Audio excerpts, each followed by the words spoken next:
देश में एक वोट बैंक ऐसा भी है जो अभी प्रधानमंत्री मोदी से दूर बताया जाता है। 2019 में जब बीजेपी को 300 से ज्यादा सीटें मिली, तब भी उसे मुस्लिम वोट बहुत कम मिले। लेकिन पिछले 5 सालों में मोदी सरकार मुस्लिमों के लिए कई तरह की योजनाएं लेकर आई। अब 2024 में जब जीत का टारगेट बड़ा है, तो सिर्फ दलित वोट बैंक पर ही नरेंद्र मोदी की नजर नहीं है। वजह यही है कि बीजेपी ने इस बार मुस्लिम वोटर्स के लिए हाइब्रिड प्लान तैयार किया है।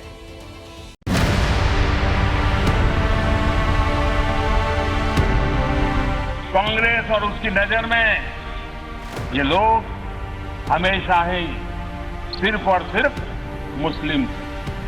हमारे लिए, हमारी नजर में वो भारतीय है। भारत के मुसलमान भाई बहनों को भी ये समझना होगा कि कौन से राजनीतिक दल उन्हें भड़का करके उनका फायदा लेने के लिए उनको बर्बाद कर रहे हैं। 3 तलाक के पक्ष में बातें करते हैं, 3 तलाक की वकालत करते हैं। ये वोट बैंक भूखे लोग मुस्लिम बेटियों के साथ बहुत बड़ा अन्याय कर रहे हैं। सबके साथ साथ सबके विकास और विश्वास की बात करने वाले हिंदुस्तान के प्रधान की अपनी सियासी अदा है ये। देश के 20 करोड़ मुसलमानों की फिक्र के जिक्र का मोदी मार का तरीका है ये।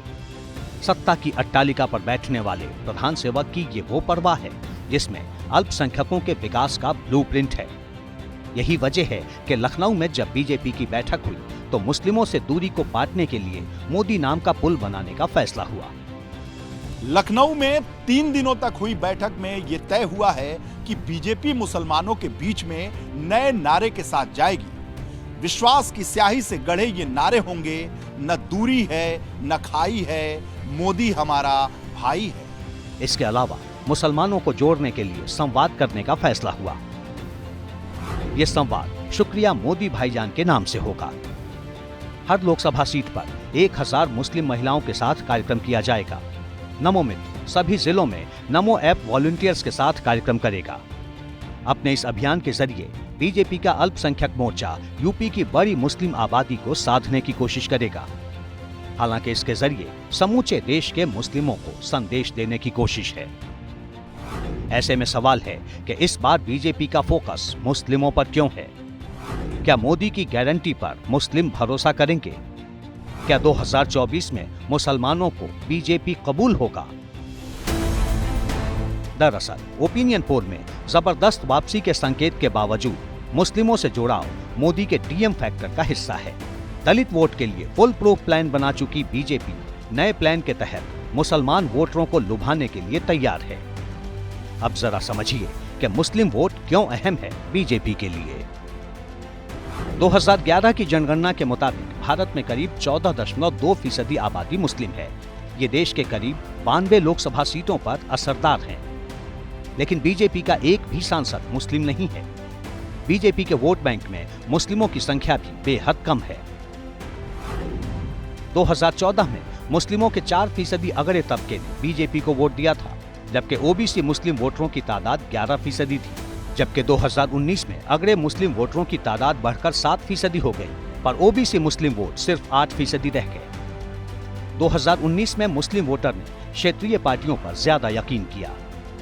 2019 में मायावती और समाजवादी पार्टी ने मिलकर यूपी में लोकसभा का चुनाव लड़ा था। इसका फायदा दोनों पार्टियों को भी हुआ था और कुल मिलाकर यूपी में 15 सांसद इनके जीते थे, जिनमें सपा के 3 और बसपा के 3 मुस्लिम सांसद मिलाकर 6 सांसद हुए थे। यूं तो इस बार यूपी में मायावती और अखिलेश यादव अलग अलग दिशाओं में हैं, लेकिन दोनों पार्टियों के टारगेट पर मुस्लिम वोट बैंक है। यूपी में अखिलेश यादव पीडीए की बात कर रहे हैं, यानी पिछड़ा, दलित और अल्पसंख्यक। वहीं दूसरी तरफ भाजपा दलितों के लिए एक अलग प्लान बनाकर रखी हुई है। साथ ही राजस्थान, छत्तीसगढ़ और मध्य प्रदेश में नए सीएम, डिप्टी सीएम के जरिए उसने पिछड़ों को भी साध लिया है। अब बारी मुसलमानों की है। यही वजह है कि बीजेपी इस बार मुस्लिमों को भी टारगेट कर रही है, खासकर मुस्लिम महिलाओं को, जिन्हें पिछले 5 सालों में बीजेपी सरकार ने कई सौगातें दी हैं। मसलन 3 तलाक की कुप्रथा को कानून बनाकर खत्म किया, हज यात्रा के लिए महरम खत्म किया, महिलाएं हज यात्रा पर अकेले जा सकती हैं, ग्रेजुएशन करने वाली मुस्लिम लड़कियों को 51,000 रुपए बतौर शादी का शगुन देने का फैसला, 5 करोड़ मुस्लिम छात्र छात्राओं को प्रधानमंत्री छात्रवृत्ति देने का फैसला, महिलाओं के नाम पर मिलने वाली प्रधानमंत्री आवास योजना में करीब 31.3% मुस्लिम महिलाओं को फायदा हुआ, उज्ज्वला योजना में भी मुस्लिम महिलाओं को फायदा हुआ। जाहिर है इसी का जिक्र कर बीजेपी 24 के चुनाव में मुस्लिम महिलाओं के जरिए मुस्लिम वोट बैंक में सेंधमारी की तैयारी में है।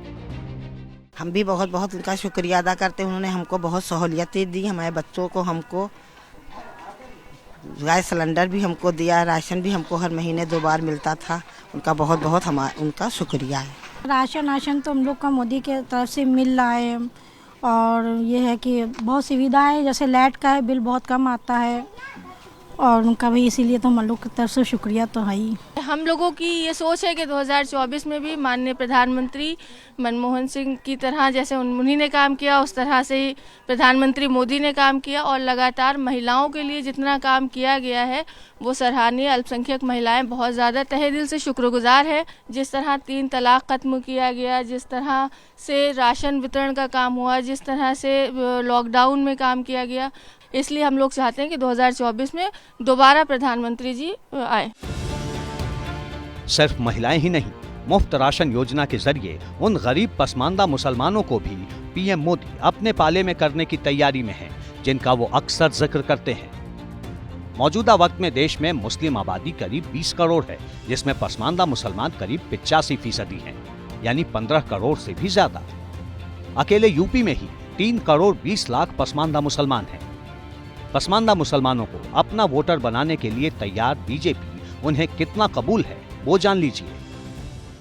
मोदी हैं तो सब कुछ है और मोदी जी की सरकार होने से मुसलमान लोगों को इतना फायदा हुआ है। खास तौर से औरतों को ले लीजिए, 3 तलाक को लीजिए। सबसे पहले मैं 3 तलाक को लेके बहुत बहुत शुक्रिया कहना चाहूंगी मोदी भाईजान को कि उससे औरतें अपने घर से बेघर हो जाती थी, एकदम से तलाक दे दी, शौहर ने छोड़ दिया, ना घर की ना घाट की, वही हिसाब औरतों का होता था।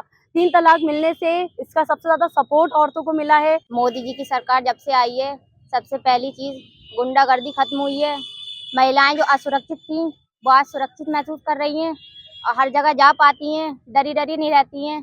बहुत सारी सुविधाएं दी हैं इस बार और पिछली बार भी, और हमेशा ही हम लोग मोदी जी को ही सपोर्ट करेंगे, क्योंकि जितनी योजनाएं उन्होंने हमें दी हैं अभी तक कोई हमें दे नहीं पाया है।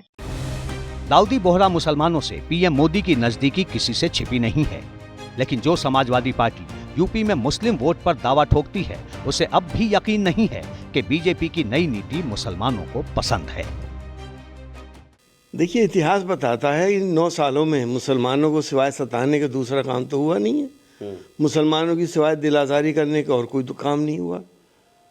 कहीं हिजाब पे पाबंदियाँ हो रही हैं तो कहीं नमाज पे हो रही हैं, कहीं अजान पे हो रही हैं, कहीं मस्जिद पे तो कहीं मदरसों के ऊपर। तो ये भाईजान जो हैं, ये भाईजान हैं नपुर शर्मा के, मुस्लिम महिलाओं के नहीं है। ये क्यों ऐसा जाल फेंक रहे हैं? वो मुसलमान जिसका ईमान मोहम्मद रसूल अल्लाह के ऊपर है, उसकी शान में गुस्ताखी करने वाली औरत को क्या कोई सज़ा दी गई थी?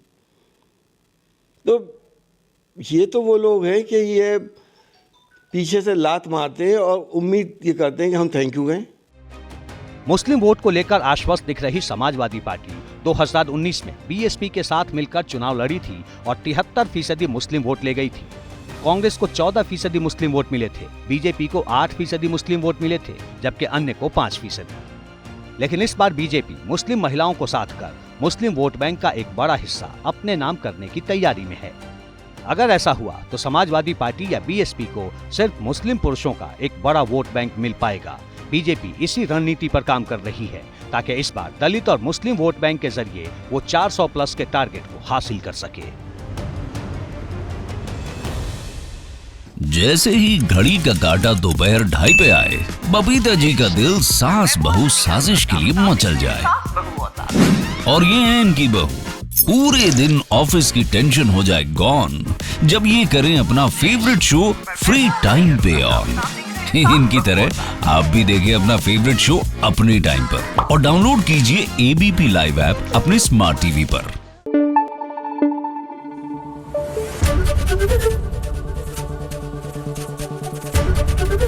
एबीपी न्यूज आपको रखे आगे।